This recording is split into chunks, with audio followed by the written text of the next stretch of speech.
Audio clip number 34۔ انشاءاللہ عز و جل اس میں آپ قرآن پاک کی سورہ بقرہ کی آیت نمبر 99 سے لے کر 101 تک کی تلاوت، ترجمہ اور تفسیر صراط الجنان سنیں گے۔ بسم اللہ الرحمن الرحیم۔ ترجمہ: اللہ کے نام سے شروع جو نہایت مہربان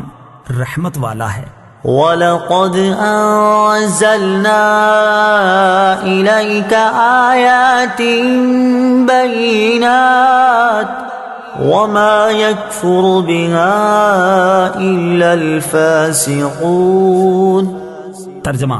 اور بے شک ہم نے تمہاری طرف روشن آیتیں نازل کی اور ان کا انکار صرف نافرمان ہی کرتے ہیں۔ وَلَقَدْ أَنزَلْنَا إِلَيْكَ آيَاتٍ بَيِّنَاتٍ، اور بے شک ہم نے تمہاری طرف روشن آیتیں نازل کی۔ تفسیر صراط الجنان میں ہے، ابن سوریہ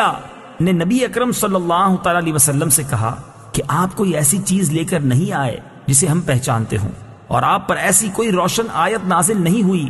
جس کی وجہ سے ہم آپ کی پیروی کریں۔ اللہ تعالیٰ نے اس کا رد کرتے ہوئے ارشاد فرمایا کہ اے حبیب صلی اللہ تعالی علیہ وآلہ وسلم، ہم نے آپ کی طرف روشن آیتیں نازل فرمائی ہیں جن میں حلال، حرام اور حدود وغیرہ کے احکام واضح اور تفصیل سے بیان کیے گئے ہیں، اور ان آیتوں کا انکار وہی کرتا ہے جو ہمارے احکامات کی اطاعت نہیں کرتا۔ یاد رہے کہ یہاں فاسقوں سے مراد کافر اور منافق ہیں۔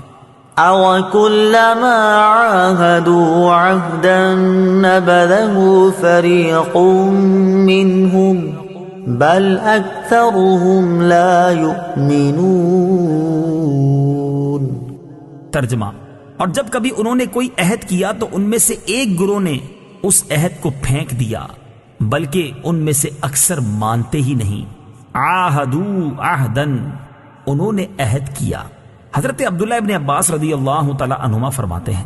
جب حضور پر نور صلی اللہ تعالی علیہ وسلم نے یہودیوں کو اللہ تعالیٰ کے وہ عہد یاد دلائے جو حضور اقدس صلی اللہ تعالی علیہ وسلم پر ایمان لانے کے متعلق تھے، تو مالک بن سیف نے کہا، خدا کی قسم آپ کے بارے میں ہم سے کوئی عہد نہیں لیا گیا۔ اس کے جواب میں یہ آیت نازل ہوئی اور فرمایا گیا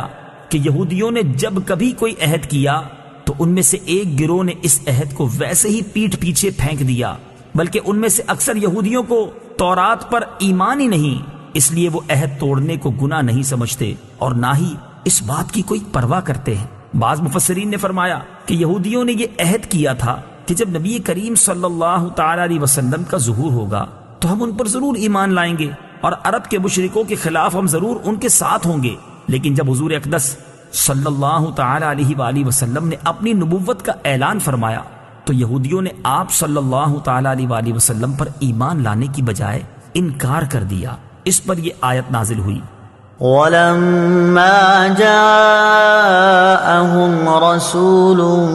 مِّنْ عِندِ اللَّهِ مُصَدِّقٌ لِّمَا مَعَهُمْ نَبَذَ فَرِيقٌ مِّنَ الَّذِينَ أُوتُوا الْكِتَابَ كِتَابَ اللَّهِ وَرَاءَ ظُهُورِهِمْ كَأَنَّهُمْ لَا يَعْلَمُونَ۔ ترجمہ: اور جب ان کے پاس اللہ کی طرف سے ایک رسول تشریف لایا جو ان کی کتابوں کی تصدیق فرمانے والا ہے تو اہل کتاب میں سے ایک گروہ نے اللہ کی کتاب کو پیٹھ پیچھے یوں پھینک دیا گویا وہ کچھ جانتے ہی نہیں ہیں۔ جاءہم رسول، ان کے پاس رسول آیا۔ یہاں رسول سے مراد سرکار دو عالم محمد مصطفیٰ صلی اللہ تعالی علیہ وآلہ وسلم ہیں، اور چونکہ آپ صلی اللہ تعالی علیہ وسلم توریت، زبور وغیرہ کی تصدیق فرماتے تھے اور خود ان کی کتابوں میں بھی حضور صلی اللہ تعالی علیہ وسلم کی تشریف آوری کی بشارت اور آپ صلی اللہ تعالی علیہ وآلہ وسلم کے اوصاف و احوال کا بیان تھا، اس لیے حضور انور صلی اللہ تعالی علیہ وآلہ وسلم کی تشریف آوری اور آپ صلی اللہ تعالی علیہ وسلم کا وجود مبارک ہی ان کتابوں کی تصدیق ہے۔ لہٰذا اس بات کا تقاضا تو یہ تھا کہ حضور اکرم صلی اللہ تعالی علیہ وآلہ وسلم کی آمد پر اہل کتاب کا ایمان اپنی کتابوں کے ساتھ اور زیادہ پختہ ہوتا، مگر اس کے برعکس انہوں نے اپنی کتابوں کے ساتھ بھی کفر کیا۔ مشہور مفسر سدی کا قول ہے کہ جب رسول کریم صلی اللہ تعالی علیہ وسلم کی تشریف آوری ہوئی تو یہودیوں نے توریت اور قرآن کا تقابل کیا، اور جب دونوں کو ایک دوسرے کے مطابق پایا تو انہوں نے توریت کو بھی چھوڑ دیا۔ وراء ظہورہم، اپنی پشتوں کے پیچھے۔ تفسیر صراط الجنان میں ہے پیٹھ پیچھے پھینکنے سے مراد ہے اس کتاب کی طرف بے التفاتی کرنا۔ حضرت سفیان بن عیینہ رضی اللہ تعالی عنہ کا فرمان ہے کہ یہودیوں نے توریت کو ریشمی غلافوں میں سونے چاندی کے ساتھ مزین کر کے رکھ لیا اور اس کے احکام کو نہ مانا۔ قرآن مجید سے متعلق مسلمانوں کی حالت زار، اس سے معلوم ہوا کہ اللہ تعالیٰ کی کتاب پر عمل نہ کرنا اسے پیٹھ پیچھے پھینکنے کے مترادف ہے، اگرچہ اسے روز پڑھے اور اچھے کپڑوں میں لپیٹ کر رکھے جیسے یہودی توریت کی بہت تعظیم کرتے تھے، مگر حضور پر نور صلی اللہ تعالی علیہ وسلم پر ایمان نہ لائے تو اس پر عمل نہ کیا گیا، گویا اسے پسے پشت ڈال دیا۔ آج کے مسلمانوں کا حال بھی اس سے بہت مشابہ ہے کہ قرآن پاک کے عمدہ سے عمدہ اور نفیس نسخے گھروں اور مسجدوں میں الماریوں کی زینت تو ہیں، ریشمی غلاف بھی ان پر موجود ہیں، لیکن پڑھنے، سمجھنے اور عمل کرنے کی حالت یہ ہے کہ ان الماریوں اور ریشمی غلافوں پر گرد کی تہ جم چکی ہے، اور حقیقتاً وہ گرد ان غلافوں پر نہیں بلکہ مسلمانوں کے دلوں پر جمی ہوئی ہے۔ آج کہاں ہے وہ مسلمان جنہیں قرآن کے حلال و حرام کا علم ہو، جنہیں اسلامی اخلاق کا پتہ ہو، جن کے دل اللہ تعالیٰ کی آیات سن کر ڈر جاتے ہوں اور ان کے اعضاء اللہ تعالیٰ کے خوف سے کانپ اٹھتے ہوں، جن کے دل و دماغ پر قرآن کے انوار چھائے ہوئے ہوں۔ افسوس، وہ معزز تھے زمانے میں مسلمان ہو کر، ہم خوار ہوئے